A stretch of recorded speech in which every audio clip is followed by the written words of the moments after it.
আসসালামু আলাইকুম, digital IT নেটওয়ার্কে আপনাকে স্বাগতম। আমি রাশেদুল ইসলাম।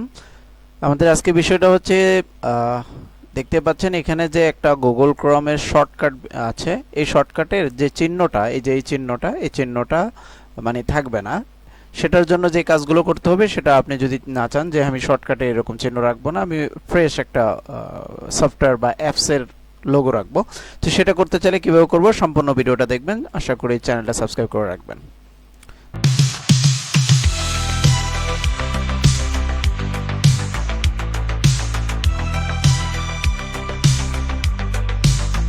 তো আপনি এই সর্বপ্রথম আপনার এটার জন্য উইন্ডোজ আর এ ক্লিক করে উইন্ডোজ আর বাটনে ক্লিক করলে রান যে অপশনটা সেটা আসবে, অথবা আপনি এখান থেকে রেজিস্ট্রি এডিটরে ক্লিক করবেন। রেজিস্ট্রি এডিটরে ক্লিক করার পরে যে উইন্ডোটা আসছে দেখেন, এই উইন্ডোটাতে এইচ কি লোকাল মেশিন যেটা, সেখানে এক্সপ্যান্ড করব। এক্সপ্যান্ড করার পরে সফটওয়্যারে যাব, এরপরে সফটওয়্যারের পরে মাইক্রোসফট, এই যে মাইক্রোসফট, দেন হচ্ছে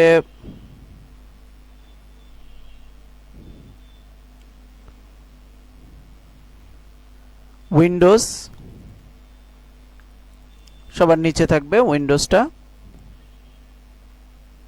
আচ্ছা, এই যে উইন্ডোজও এক্সপ্যান্ড করব।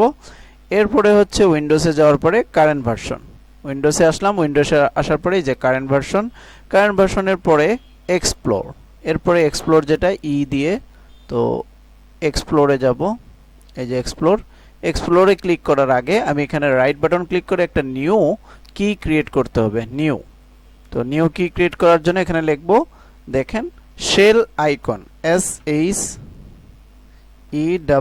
এস অবশ্যই বড় হাতে দিতে হবে, আই বড় হাতের, বাকিগুলো ছোট হাতের, আইকনস, শেল আইকনস। আচ্ছা, এখানে একটা কি ক্রিয়েট করলাম। এরপরে হচ্ছে আপনি এটাতে সরাসরি এখানে চলে আসলাম। আসার পরে এখানে আমি একটা নতুন স্ট্রিং ভ্যালু যেটা, সেটা 29 করে দেব, 29। আচ্ছা, 29 হয়ে গেল ভ্যালু। এখন হচ্ছে বাকি কাজ হচ্ছে আপনি এই 29-এ ডাবল ক্লিক করবেন, এখানে ভ্যালু ডাটাটা লিখবেন। ভ্যালু ডাটাটা কি লিখবেন সেটা হচ্ছে পার্সেন্টেজ দিবেন প্রথমে, তারপরে WINDIR উইন্ডার, আবার পার্সেন্টেজ, তারপরে ফরওয়ার্ড স্ল্যাশ, তারপরে সিস্টেম 32, এরপরে আবার ফরওয়ার্ড স্ল্যাশ, ব্যাকস্ল্যাশ, তারপরে হচ্ছে শেল, SHELL, শেল 32। এই শেল 32 এর পরে আপনি একটা ফুল স্টপ দিবেন, দেন লিখবেন DILL, লিখে এখানে একটা কমা দিবেন। এরপরে হচ্ছে হাইফেন, যেটা মাইনাস চিহ্ন বলি, এরপরে হচ্ছে 50। আচ্ছা, এখন ওকে দিব। আমাদের স্ট্রিং ভ্যালু হয়ে গেল এবং ভ্যালু ডাটাটাও লিখে ফেললাম। এখন কাজ শেষ। তারপরেও দেখেন এটা আপনার এই অবস্থায় আছে। তো এই ক্ষেত্রে বাকি আপনার টাস্ক ম্যানেজারে যেতে হবে। আচ্ছা, টাস্ক ম্যানেজারে যাব এখন। তো রাইট বাটন ক্লিক করে এখান থেকেও যেতে পারবো, এই যে এখানে ক্লিক করলে এখান থেকেও টাস্ক ম্যানেজার পাবো, অথবা আপনি এই যে নিচের টাস্ক বার যেটা আছে সেখান থেকে ক্লিক করলে টাস্ক বার পাবো। এখানে গিয়ে আপনি এক্সপ্লোর যে অপশনটা আছে সেই অপশনে রেজিস্টার দেব। সবার নিচেই থাকতে পারে, কারণ এক্সপ্লোর দিয়ে থাকে, তো সবার নিচে থাকতে পারে, অথবা এই যে উইন্ডোজ এক্সপ্লোর, এখানে রাইট ক্লিক করে দেখেন রিস্টার্ট অপশনটা আছে, রিস্টার্ট দেব। আচ্ছা, এই রিস্টার্ট দেওয়ার পরে অটোমেটিক ঠিক হয়ে যাবে, মানে এখন আপনার ওই শর্টকাট চিহ্নটা আর থাকবে না।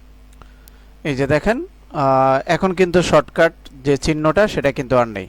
তো আপনি চাইলে এটা উইন্ডোজ 11, উইন্ডোজ 10 দুটাতেই পারবেন।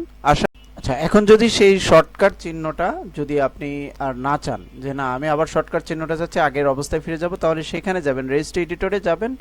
সেখানে গিয়ে আপনি এই যে ভ্যালুটা আছে এখানে ডাবল ক্লিক করবেন, অথবা রাইট ক্লিক করবেন, ক্লিক করে এখানে যে ডিলিট অপশনটা আছে ডিলিট করে দিবেন। ডিলিট করে দিয়ে আপনি যদি আবার ওই আগের অপশনে যেতে চান, সেম ওই টাস্ক ম্যানেজারে যাবেন, সেখানে গিয়ে আপনি ডাবল মানে রিস্টার্ট দিবেন, আবার সেম রিস্টার্ট দিবেন সেভাবে।